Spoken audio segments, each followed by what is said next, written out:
자임스라고 하는 목사님이 계시는데요. 미국 시카고에서 캐나다로 가는 비행기를 타야 했습니다.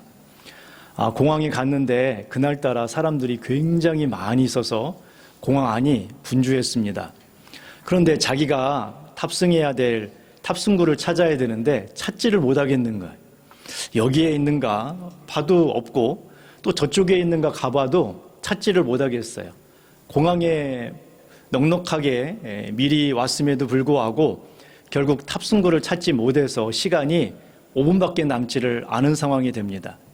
마음이 조급해지고 마음이 막 불안하고 그래서 여기저기 더 빨리 뛰어다니게 되는 거죠. 이 모습을 지켜보던 한 남자가 목사님에게 다가와서 도움이 필요하십니까? 라고 물어봤어요.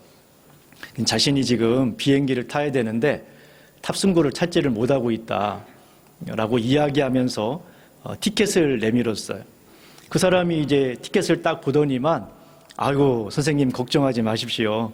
저만 딱 따라오십시오. 제 옆에 붙어 있으면 만사 오케이입니다. 제가 그 비행기의 기장인데 설마 기장을 놔두고 비행기가 떠나겠습니까? 그렇게 이야기를 하는 거예요.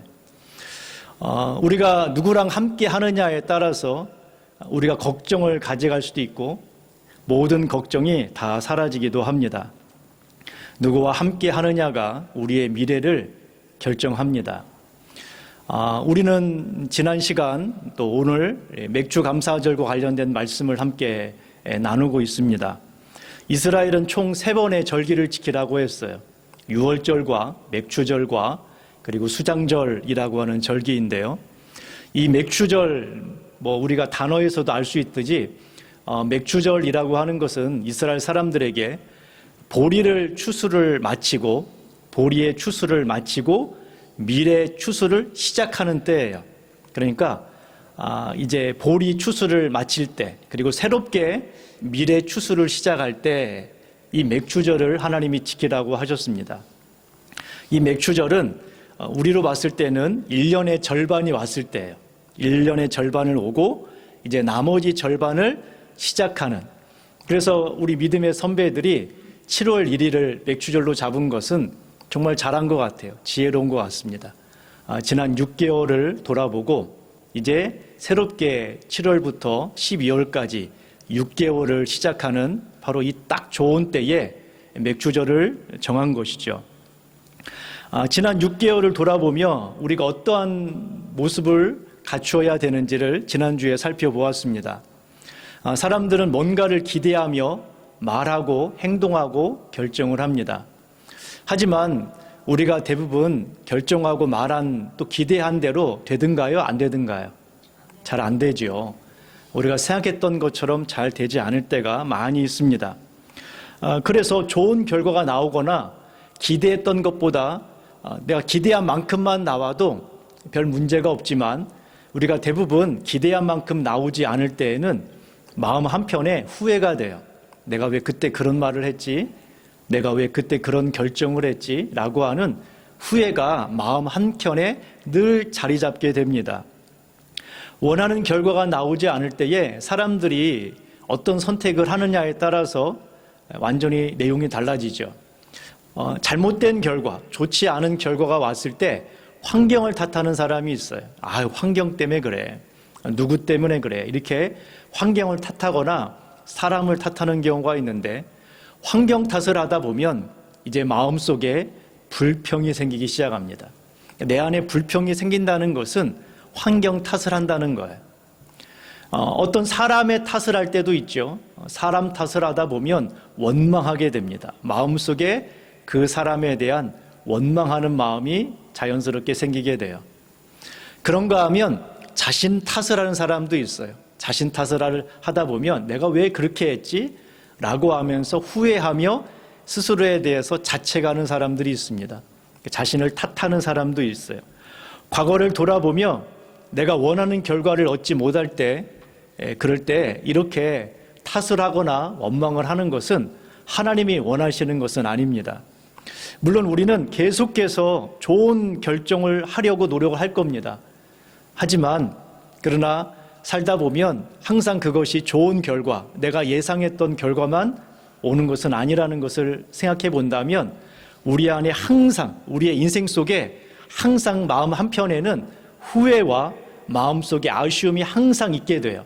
그런데 이것을 어떻게 하면 좋을까요? 원망이나 탓을 하는 게 아니라 과거에 대해서 그러면 내가 무슨 잘못을 했지가 아니라 그러면 나는 앞으로 어떻게 해야 되지? 라고 하는 질문을 던져야 된다는 거예요. 또 우리는 좋은 선택을 하려고 노력하겠지만 그래도 잘못된 결과가 당연히 올 거란 말이에요. 하지만 그래도 그것을 줄여갈 수는 있겠죠. 예전에는 100의 아쉬움이 있다면 다음번에는 90으로 줄여가고 그 다음번에는 80으로 줄여가는 거예요. 그렇게 조금씩 0이 될 수는 없습니다. 영원히 후회가 없는 삶을 살 수는 없어요. 하지만 그것을 줄이는 거죠. 조금씩 줄여가는 거예요. 그래서 과거에 어떤 잘못이 있었느냐가 아니라 그러면 앞으로 어떻게 해야 되느냐라고 하는 질문을 던져야 하고 그런 잘못이 있었음에도 불구하고 그럼에도 불구하고 선하게 인도하신 하나님께 감사하며 우리는 지난 6개월을 돌아보아야 합니다. 이제 7월 1일, 오늘은 7월 첫 번째 주일입니다. 7월 첫 번째 주일이고 나머지 이제 6개월을 살아가는 처음 시작이라고 보실 수 있어요. 주일로 본다면.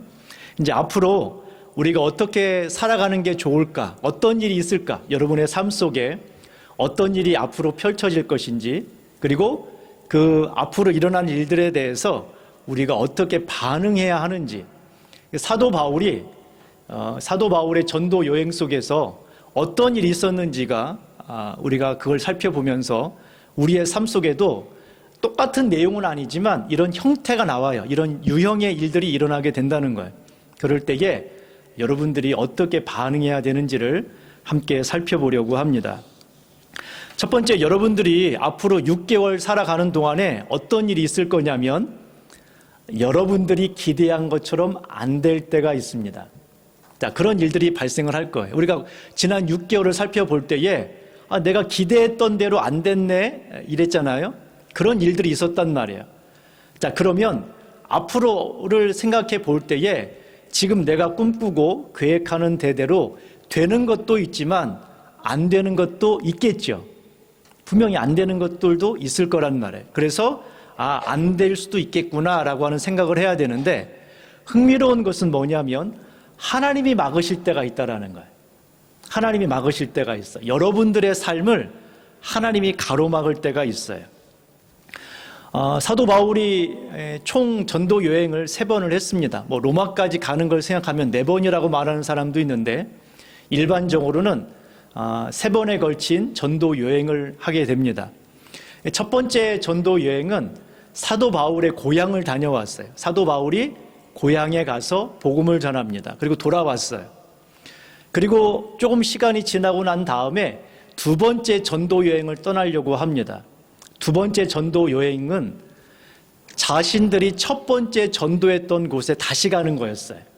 2번째 전도 여행의 계획은 첫 번째 전도 여행했던 그곳에 가서 예전에 1차 전도 여행 때에 복음을 전했던 성도들이 복음을 잘 지키고 있는지 믿음 생활을 잘 하고 있는지 둘러보고 그들이 다시 믿음으로 견고하게 설 수 있도록 격려하고 돕기 위해서 2차 전도 여행을 계획한 겁니다. 그래서 2번째 떠날 때에 바울은 신라와 함께 1차 전도 여행지를 방문을 해요. 그리고 그들에게 믿음에 서도록 견고하게 서도록 격려를 합니다. 그리고 나서 생각을 한 거죠. 우리가 여기까지 왔는데 조금 더 하면 좋겠다라는 생각을 했어요. 여러분들이 이런 생각을 해보세요. 동남아시아까지 가서 복음을 전했는데 캄보디아까지 갔다고 생각해 보세요. 캄보디아까지 비용을 들여서 그리고 오랜 시간 동안 준비해서 갔어요. 예전 같으면 비행기가 없었으니까 배를 타고 걸어서 가야 되는데 캄보디아까지 왔는데 또 오기도 쉽지 않은데 이왕이면 조금만 가면 라오스도 있고 베트남도 있고 태국도 있으니까 조금만 더 가볼까? 이런 생각이 들지 않겠어요? 그냥 1차 전도 여행지만 둘러보고 오기는 조금 아쉽잖아요. 그래서 중간에 조금 더 가자라는 생각을 했어요. 조금 더 가자. 그래서 지금 그들이 안디옥에서 출발을 했는데 안디옥에서 1차 전도 여행지를 갔단 말이에요. 그런데 1차 전도 여행지를 가고 나서 조금 더 가자라고 하면 여러분 생각해 보세요. 이왕이면 대한민국에 여러분들이 전도를 한다. 대한민국이라고 하는 곳에 전도가 한 번도 되지 않은 곳이에요. 제일 먼저 어디를 갈까요? 사람 많은 곳에 가겠죠. 교통이 편하고 사람이 많은 곳. 거기가 어디냐면 소아시아, 지금의 터키, 이제 튀르키예죠. 그 튀르키예 지역의 이 해안가입니다. 해안가. 해안가가 사람이 많이 살아요. 그리고 살기도 괜찮습니다. 그래서 사도 바울과 그 신라는 이 해안가 쪽, 그러니까 성경은 아시아라고 표현하는데요. 해안가를 가려고 했어요. 그런데 하나님이 막으시는 거예요. 가지 마라. 막으셨어요. 아니, 지금 기도하고 그리고 하나님을 위해서 결정한 거란 말이에요. 그런데 하나님이 가지 말래요. 그래서 어떻게 했느냐? 지금 이게 튀르키예라고 생각하면 남쪽 해안 지역을 향하여 가려고 하는데 막았단 말이에요. 하나님이. 그래서 위쪽은 사람이 안 살아요. 위쪽에 사람이 안 살아서 어떻게 하냐면 튀르키예를 가로질러 갑니다. 가로질러 가는 그 길은 험준한 산들이에요. 사람이 살지 않는 험준한 산. 그런데 남쪽에는 못 가고 북쪽도 갈 수가 없어요. 그래서 아주 이 험준한 산을 쭉 타고 올라갑니다. 또 끝에까지 갔어요. 튀르키예 끝에까지 갔다가 사람이 어디 사냐면 이 북쪽에 살아요. 북쪽에. 그래서 이쪽으로 가려고 했어요. 남쪽으로 가려고 했는데 서남쪽으로 가려고 했는데 하나님이 막으셨고, 그래서 높은 산맥을 쭉 타고서 이제 북쪽으로 올라갔다가 이쪽 동북 쪽에 또 사람들이 산단 말이에요. 그런데 또 그쪽으로 가려고 하는데 또 하나님이 막으신 거예요. 자, 그 내용이 6절과 7절에 나옵니다. 6절, 7절 한번 볼까요? 이걸 염두에 두고 성령이 아시아, 남쪽, 서쪽, 남쪽으로 복음을 전하려고 하는데 성령이 아시아에서 말씀을 전하지 못하게 하시거늘. 여러분, 하나님이 말씀을 전하지 말래요. 이런 경우가 어디 있습니까? 안 하는 사람에게 야 빨리 전해라. 이래도 시원찮은데 말씀을 전하지 못하게 하시거늘 우리가 부르기아와 갈라디아 땅으로 다녀가. 그러니까 지금 산맥을 타고 쭉 올라갔다는 얘기예요. 다녀가 무시아 앞에 이르러 비두니아로 가고자 애쓰되, 저 북쪽에 있는 사람들이 그나마 살고 있는 곳으로 가고자 애쓰되 하나님의 영, 예수의 영이 허락하지 아니하신지라. 자, 지금 사도 바울과 신라가 뭐 하려고 지금 가고 있는 거죠? 복음을 전하려고 가고 있는 거예요. 복음을 전하려고. 이 복음 전하는 것은 누구의 명령입니까? 하나님의 명령이죠. 예수님의 지상 명령이고, 여러분, 이건 하나님의 명령이에요. 그리고 그 일을 위해서 지금 사도 바울이 1차 전도 여행지를 방문을 했단 말이에요. 2차 때. 그리고 나서 여기까지 돌아가기는 아쉽고 하나님의 명령이 있으니 우리가 복음을 더 전하자. 그러면 상식적으로 사람이 많은 곳, 가기 편한 곳, 여러분 이곳에 가서 전하는 것은 상식적인 거죠.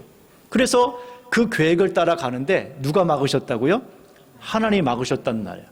여러분들이 기도하고 시작한 일이에요. 나를 위한 게 아니라 하나님을 위한 것이고, 나를 위한 게 아니라 이웃을 위한 것인데, 이건 내가 손해보는 일이에요. 그럼에도 불구하고 하나님이 막을 수 있다 없다요? 있다라는 거예요. 하나님이 막을 수 있어요. 자, 이 길을 막으실 때에 사도 바울이 그 이유를 알았을까요? 몰랐을까요? 몰랐습니다. 하나님이 왜 막으시는지, 왜 전하지 말라고 하는지 사도 바울은 전혀 알지를 못했어요. 그러니 일단은 남쪽으로 갈 수도 없고 저 북쪽으로도 갈 수도 없는 그런 상황이라는 거죠. 만약에 여러분들이 계획을 세우고 어떤 계획을 따라 진행해 나갈 때에 여러분들이 선한 일이 아니어도 우리의 길이 막힐 때가 있는데, 심지어 그것이 하나님의 일임에도 불구하고, 기도한 일임에도 불구하고, 주님을 위한 일임에도 불구하고 그 길이 막힐 수가 있다라는 거예요. 하나님이 막을 수 있다라는 거죠. 그때 여러분들이 어떻게 해야 되느냐? 내가 계획한 대로 갈 때에 길이 막혀질 때, 내가 계획한 대로 되지 않을 때에는 내 인생이 막히고 있구나라가 아니라 하나님이 다른 계획을 가지고 계시구나라고 생각하셔야 돼요. 내 길이 막힌 게 아니라, 내 길이 막혔다가 아니라 하나님이 다른 계획을 가지고 계시는구나. 내가 생각한 계획이 아니라 다른 계획을 하나님이 가지고 계시고 그 계획을 따라 나를 인도해 가시겠구나라고 생각하셔야 된다는 거죠. 사도 바울이 그랬어요. 사도 바울이. 분명히 여러분들이 앞으로 6개월 살아갈 동안에 막힐 일이 생길 때, 여러분의 뜻대로 되지 않을 때에 하나님의 계획이 지금 진행되고 있구나라고 생각하셔야 됩니다. 자, 지금 이제 사도 바울이 이제 남쪽도 다 막혀버렸고 이제 산맥을 따라 가다가 저 북쪽으로 가려고 했는데 거기도 막혔어요. 그리고 이제 어디까지 가냐면 해안가까지, 끄트머리 해안가까지 간 거예요. 더 이상 갈 데가 없어요. 더 이상 갈 수 없는 그런 상황에 이르게 됩니다. 자, 여기에서 이제 어떻게 해야 돼요? 아니 이제 왼쪽 아래쪽도 가지 못하고 위쪽도 가지 못하고 그렇다고 다시 돌아갈 수도 없고 앞에는 바다가 있는 이 상황에서 어떻게 해야 될까요? 여러분, 우리가 살면서 미래에 대한 염려와 걱정들을 하잖아요. 이 한국 사람들이 뭐 일반적인 사람들도 마찬가지지만 다른 나라 사람들도 그렇지만 한국 사람들이 두려워하는 게 있어요. 두려워하는 거. 크게 세 가지를 두려워한다고 합니다. 첫 번째 두려워하는 것이 무엇이냐면 사람들 앞에 서는 것을 두려워합니다. 한국 사람들은 사람들 앞에 서는 것을 두려워해요. 제가 여러분들을 이 시간 스트레스를 충만하게 할 수 있는 길이 있어요. 뭐냐면은 아무개를 콕 집어서 나오셔서 찬송가 하고 하나 좀 할까요? 하고 부르면 이제 그때는 이제 긴장이 되겠죠. 제가 막 설교 중간에 우리 이 시간 은혜가 되니까 찬송가 한 장 누가 와서 독창을 하면 좋겠네 하고 제가 여러분들을 지켜보기 시작하면 이제 그때부터 갑자기 이제 앞이 캄캄해지고 심장이 떨리기 시작하죠. 그러다가 이제 진짜 누구 한 명 지명하면 그분은 지금 이제 거의 심장이 터질 만큼 뜁니다. 근데 여러분 이게 실제로 그래요. 실제로 한국 사람들은 다른 사람들 앞에서 발표를 하거나 특별히 기도하는 것도 마찬가지입니다. 똑같습니다. 이런 것에 대한 두려움이 있어요. 다른 나라 사람들도 물론 이런 두려움이 있지만 한국 사람에게는 더 많은 두려움을 느낀다고 합니다. 다른 사람 앞에 서는 거를. 그러니까 이유가 뭐냐면 사람들에 대한 평가에 대한 생각들이 있기 때문에 그런 거예요. 사람들이 나를 어떻게 평가할까라고 하는 생각이 마음속에 있다 보니까 더 두려운 거죠. 사람들이 뭐 어떻게 하든 상관없으면 그냥 해도 되는데 이제 사람들이 어떻게 생각할까라고 하는 생각이 들다 보면 마음속에 두려움이 생깁니다. 이런 사람들 앞에 서는 것이 두려울 뿐만 아니라 두 번째 한국 사람들은 뭘 두려워하냐면 죽음을 두려워합니다. 죽음 자체를 두려워해요. 아마 그것은 죽음에 불가능한 거죠. 통제가 불가능하잖아요. 언제 올지 모르잖아요. 통제가 가능하거나 언제인 것을 안다면 덜 할 거예요. 예를 들어서 30년 후에 죽습니다 하면은 지금은 안심해도 되잖아요. 그런데 언제 죽을지 몰라요. 그러니까 이게 불안한 거죠.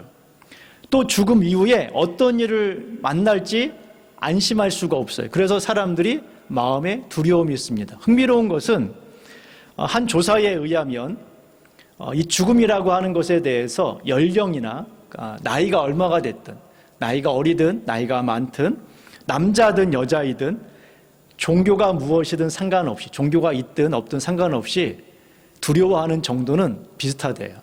다른 말로 말하면 예수 믿는다고 하면서도 예수님을 믿는 사람들도 죽음에 대한 두려움을 갖고 살아간다는 거죠. 그것은 이제 정확하게 말하면 복음에 대한 확실한 개념이 마음속에 없어서 그럴 수도 있는데 어쨌든 사람들은 복음을 가지고 있다 하더라도 죽음에 대한 두려움이 있어요. 이 죽음이라고 하는 것은 자기 자신뿐만 아니라 사랑하는 사람에 대한 죽음도 마찬가지겠죠. 사랑하는 사람이 죽을까에 대한 그런 두려움들을 우리는 마음속에 마음 한켠에 늘 가지고 살아가는 거예요. 세 번째 우리나라 사람들이 무엇을 두려워하냐면 미래에 대해서 두려워합니다. 정확하게 말하면 미래에 대한 불확실성 때문에 두려워합니다. 요즘 경제적으로 미국과 무역 협력을 위해서 협정을 위해서 계속 경제적인 뉴스들이 많이 나오는데요. 거기에 등장하는 단어들이 하나 있습니다. 그게 뭐냐면 불확실성이라는 거예요. 트럼프가 무슨 말을 할지, 무슨 결정을 할지를 모르는 거죠. 이런 것이 불안한 거예요. 이 불안함이라는 것입니다. 앞으로 우리가 어떤 일을 만날지 어떻게 될지에 대한 이런 불안감과 두려움을 우리가 마음속에 가지고 살아갑니다. 정확하게 말하면 이게 우리가 봤을 때에 결국은 미래에 대한 두려움이에요. 미래에 대한 두려움, 불확실성에 대한 두려움을 우리가 가지고 살아간다는 거예요. 이건 실존적인 두려움이기 때문에 마음속에 불현듯 계속 가지고 있는 사람도 있고 어느 날 갑자기 찾아오긴 하는데 이런 두려움들이 우리 안에 있는 거죠. 미래에 대한 두려움. 물론 이것이 건강이 될 수도 있고 사람과의 관계가 될 수도 있고 재물에 대한 것일 수도 있고 다양하게 표현이 되긴 하지만 결국은 하나예요. 미래에 대한 두려움. 미래에 대한 두려움이 우리 안에 자리 잡고 있습니다. 자, 사도 바울과 그 일행이 끄트머리까지 갔어요. 이제 앞에는 바다예요. 이제 어떻게 할지를 하나님도 말씀하지 않았고 돌아갈 수도 없고 양옆으로 복음을 전할 수도 없는 상황인데 그런데 거기에서 사도 바울이 환상을 하나 보게 됩니다. 9절 10절 한번 보시죠. 9절 10절에 보시면 밤에 환상이 바울에게 보이니 마게도냐 사람 하나가 서서 이르되 그에게 청하여 이르되 마게도냐로 건너와서 우리를 도우라 하거늘 바울이 그 환상을 보았을 때 우리가 곧 마게도냐로 떠나기를 힘쓰니 이는 하나님이 저 사람들에게 복음을 전하라고 우리를 부르신 줄로 인정함이로라. 여러분 지금 터키를 소아시아라고 부르는 그 이유는 여기는 아시아권이에요. 아시아권. 근데 바다를 건너면 거기서부터는 유럽입니다. 유럽이 될 수 있어요. 땅으로 봤을 때는 유럽입니다.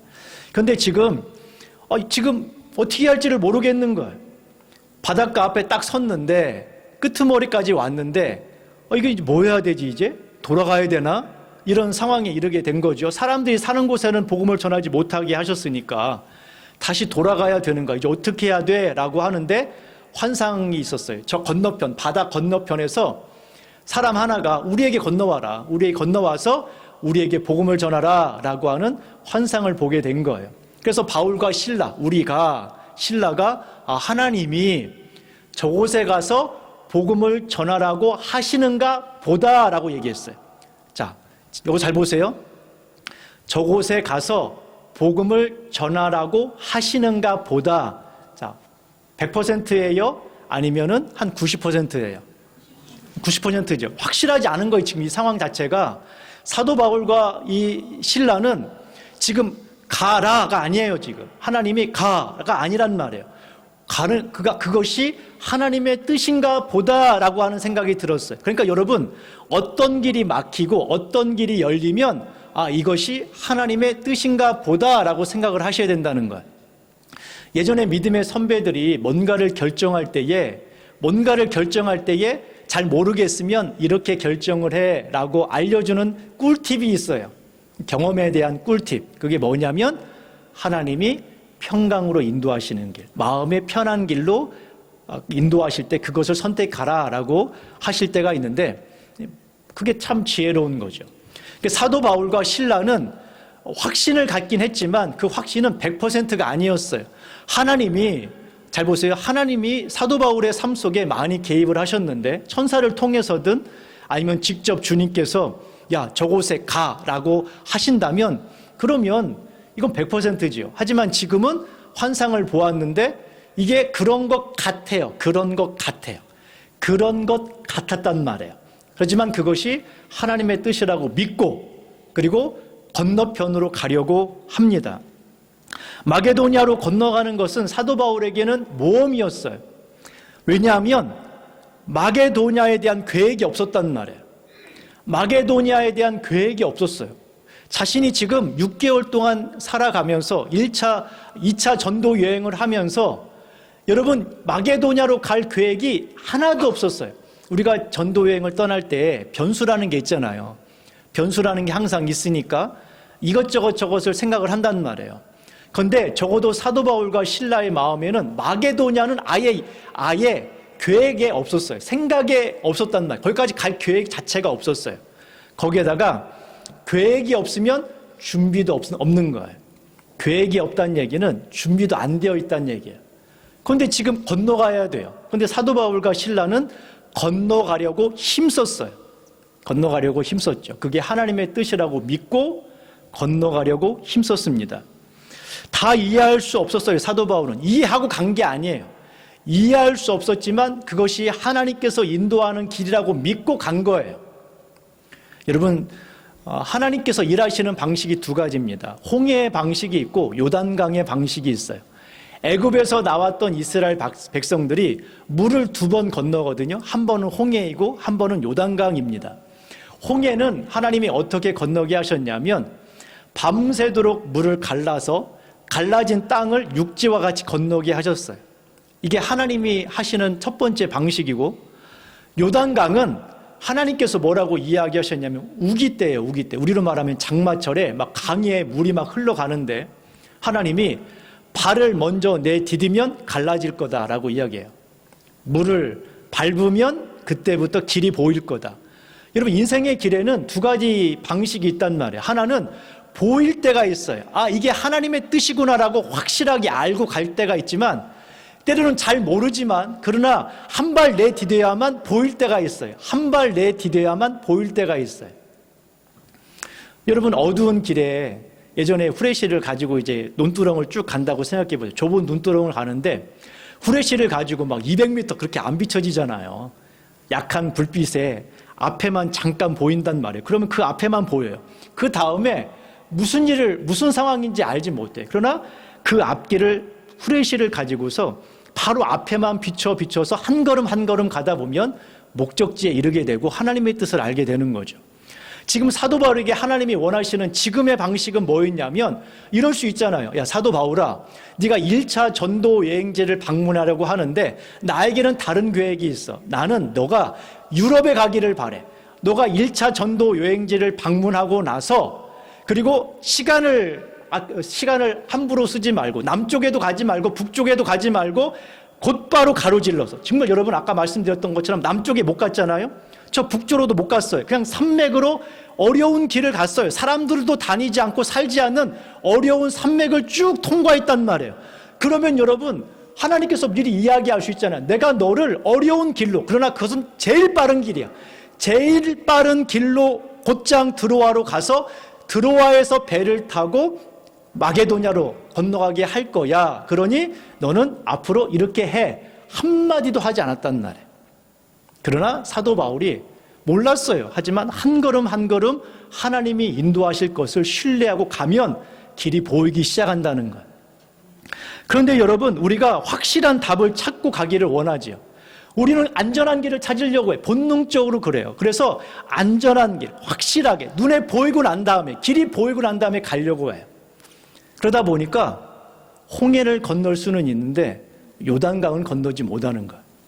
때로는 모험을 해야 될 때도 있어요. 길이 보이지 않지만, 다 이해가 되지 않지만 납득이 되지 않는데 가야 될 때가 있다니까요. 납득이 되지 않고 길이 보이지 않는데 용기를 내서 한 발 내디뎌야 된단 말이에요. 사도 바울에게 지금 그런 상황이에요. 준비되지 않았어요. 마게도냐는 갈 생각이 없었고 아무런 준비가 되지 않은 상태에서 가야 되는데 용기를 내서 가는 거예요. 지금 사도 바울은. 여러분의 인생 속에 6개월 동안 이런저런 준비를 하고 가겠지만 때로는 계획대로 되지 않을 때에, 때로는 용기가 필요할 때, 믿음으로 반응해야 될 때에는 한번 가보시라는 거예요. 믿음으로 순종해 보시라는 거예요. 하나님이 선한 길로 인도하실 것을 신뢰하고 한 발을 내디뎌 보시면 보이지 않는 일을 경험할 수 있어요. 여러분, 많은 사람들이 홍해가 갈라진 다음에 안전하게 가려고 하죠. 그런 하나님도 계시지만 그러나 한 발 내디뎠을 때에 변화시켜 가시는 하나님도 볼 수 있어야 된다는 거예요. 언제까지 우리가 어린아이와 같이 보인 다음에만 가겠습니까? 그렇지 않잖아요. 보이지 않는 곳에 가야만, 그래야만 진짜 하나님을 만날 수가 있는 거죠. 세 번째, 그러면 앞으로 6개월 동안 어떻게 해야 되느냐? 하나님을 기대하며 사세요. 여러분, 지금 사도 바울의 2차 전도 여행지 중에 마게도냐, 유럽은 선택지가 없었어요. 거기까지 갈 마음이 전혀 없었어요. 준비도 하지 않았어요. 준비도 하지 않았단 말이에요. 하지만 하나님께서 이쪽으로 인도하시는가 보다라고 하는 마음의 100%는 아니지만 한 90%의 확신을 가지고 일단 건너갔어요. 근데 두 가지 일이 발생을 합니다. 첫 번째는 뭐냐면 드로아에서 마게도냐로 건너가는 그 길이 배가 250km를 가야 돼요. 250km는 결코 짧은 거리는 아닙니다. 여기에서부터 대구를 넘어가는 그 거리인 거죠. 그러니까 지금 아시아에서 유럽까지 가는 최단 거리가 어디냐면은 한 250km를 가야 된단 말이에요. 그 당시에 무슨 바람으로 움직이는 범선이나 사람이 움직이는 그런 배였으니까 보통 250km를 순조롭게 가면 5일 걸립니다. 5일 정도를 가야 되는 거리예요. 250km 정도가. 자, 그런데 어떤 일이 있었는가 볼까요? 13절 보세요. 그 이유까지 쭉 볼게요. 13절 보시면 그 지역에 도착했을 때 일입니다. 안식일에 우리가 기도할 곳이 있을까 하여 문 밖 강가에 나가 거기에 앉아서 모인 여자들에게 말하는데 두아디라시아에 있는 자색 옷감 장사로서 하나님이 섬기는 루리아다 하는 한 여자가 말 듣고 있을 때 주께서 그 마음을 열어 바울의 말을 따르게 하신지라. 사도 바울이 아시아에서 마게도냐, 그러니까 제일 먼저 도착한 곳은 빌립보라고 하는 도시입니다. 그런데 거기까지 가는 길이 빌립보로 가려면은 잠깐 항구에 도착한 다음에 가야 되는데 항구까지 도착하는 시간은 250km에 5일 걸리거든요. 그런데 거기에 며칠 만에 가냐면 이틀 만에 가요.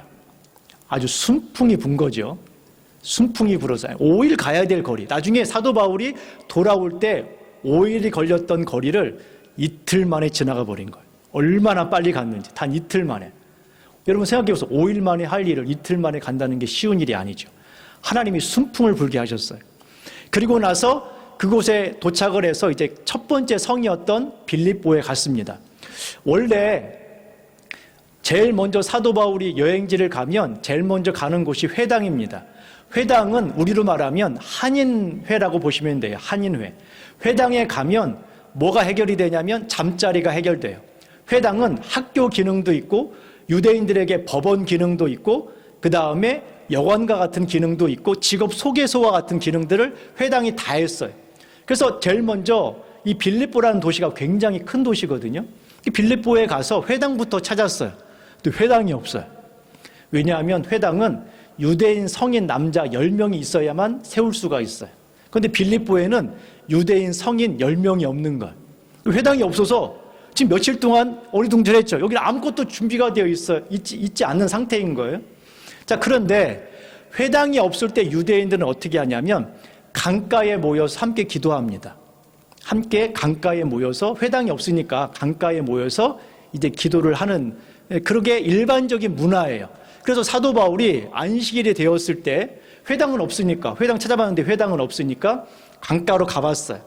갔더니 아니나 다를까 몇 명의 사람들, 유대인들이나 유대교를 믿는 사람들이 모여서 함께 기도를 하고 있는 거예요. 그래서 그들에게 가서 복음을 전합니다. 몇 사람이 모여서 복음을 전했어요. 남자 10명이 없었으니까 모인 사람은 많았을까요? 적었을까요?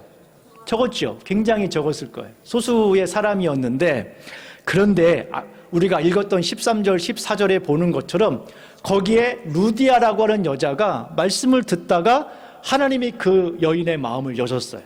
하나님이 그 여인의 마음을 여셔서 바울의 말을 듣고 바울의 말을 따르도록 하신 거예요. 복음을 따르도록 하신 거죠.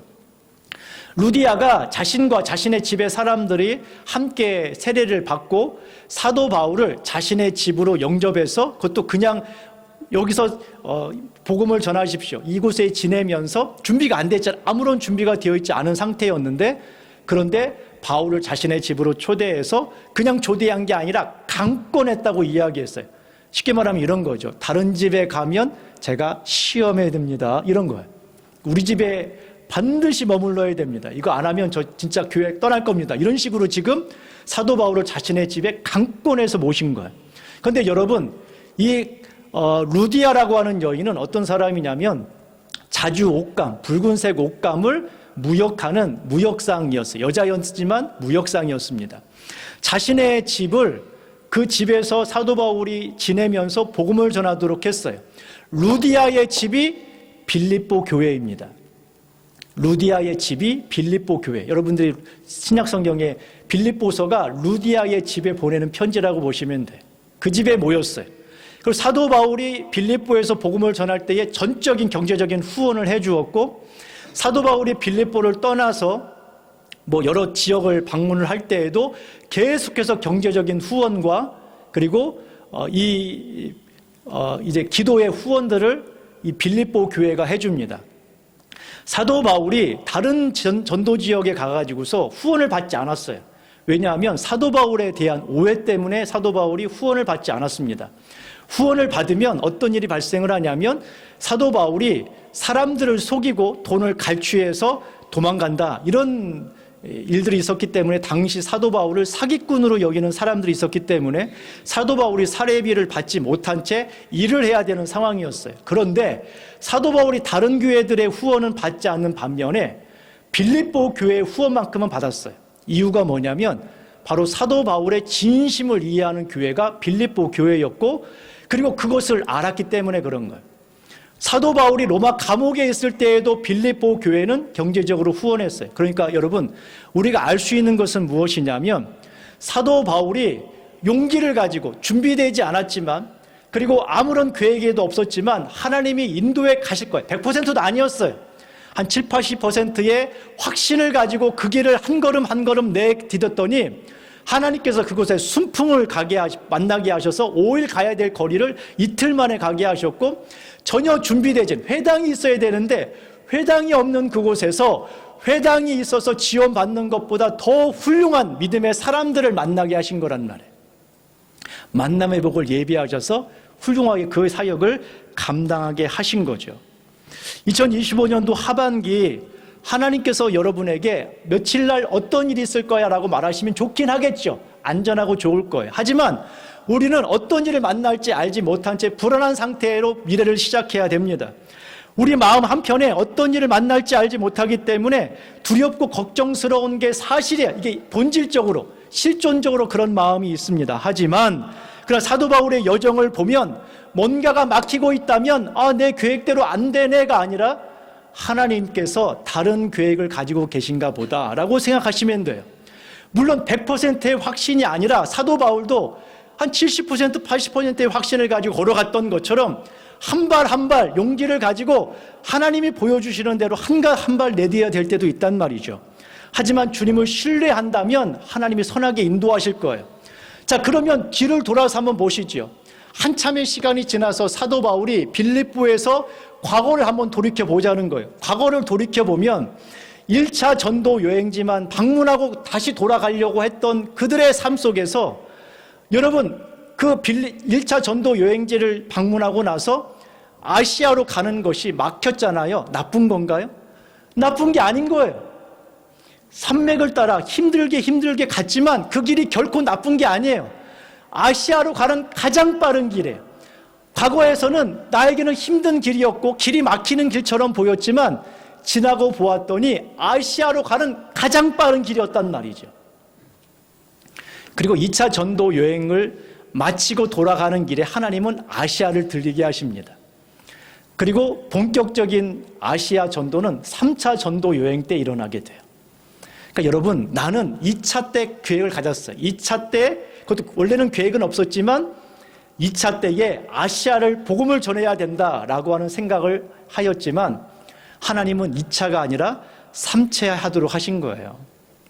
여러분, 그것이 결국 불행이라고 말할 수 있겠습니까? 내 길이 막혔다고 그게 불행인가요? 아니에요, 여러분. 더 잘한 거예요. 더 좋은 길인 거예요. 때로는 다 이해할 수 없이 우리가 한 걸음 한 걸음 나아갈 수 있어야 합니다. 미래에 대한 것들이 보이지 않기 때문에 두려운 게 사실이에요. 걱정도 있는 것도 사실이에요. 하지만 여러분, 그 가운데 하나님이 우리와 함께 하심을 신뢰하시기 바랍니다.